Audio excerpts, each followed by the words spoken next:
Synthetic cannabinoids, commonly referred to as K2, spice, or fake weed, are part of a group of drugs called new psychoactive substances, or NPS. These are unregulated mind-altering substances that have become newly available on the market and are intended to produce the same effects as illegal drugs.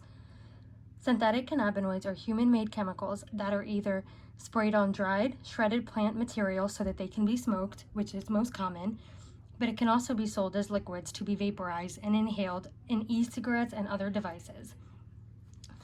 These chemicals are called cannabinoids because of the similarities to the chemicals found in the marijuana plant, such as THC, and they act on the same brain receptors as THC. Because of this similarity, synthetic cannabinoids are oftentimes misleadingly called synthetic marijuana or fake weed, as previously mentioned, and they are often marketed as safe, legal alternatives to that drug. However, they are not safe and can affect the brain much more powerfully than marijuana. Their effects can be unpredictable and in some cases very dangerous or even life-threatening. Some users of synthetic cannabinoids have shown severe effects such as rapid heart rate, vomiting, violent behavior, and suicidal thoughts. Excessive use can cause toxic reactions, reduced blood supply to the heart, kidney damage, seizures, and even fatal overdose. Unfortunately, there has been little scientific studies on the effects of synthetic cannabinoids on the human brain as of now. What researchers do know is that they bind more strongly than marijuana to the cell receptors affected by THC and produce much stronger effects.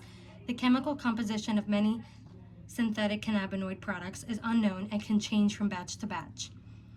Users of synthetic cannabinoids report effects similar to those produced by marijuana, such as elevated mood, relaxation, altered perception, or symptoms of psychosis such as extreme anxiety, confusion, paranoia, or even hallucinations. Synthetic cannabinoids can be very addictive.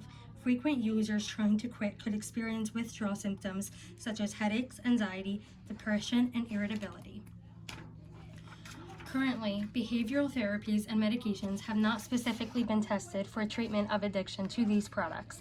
However, some supportive treatment options can be provided as needed and include intravenous fluids, supplemental oxygen, airway protection, antiemetic medications, and intravenous benzodiazepines, which are commonly used to treat agitation, combativeness, and muscular hyperactivity. Synthetic cannabinoid use is not limited to any particular demographic group. However, the use of synthetic cannabinoids is similar to patterns seen for other drugs of abuse.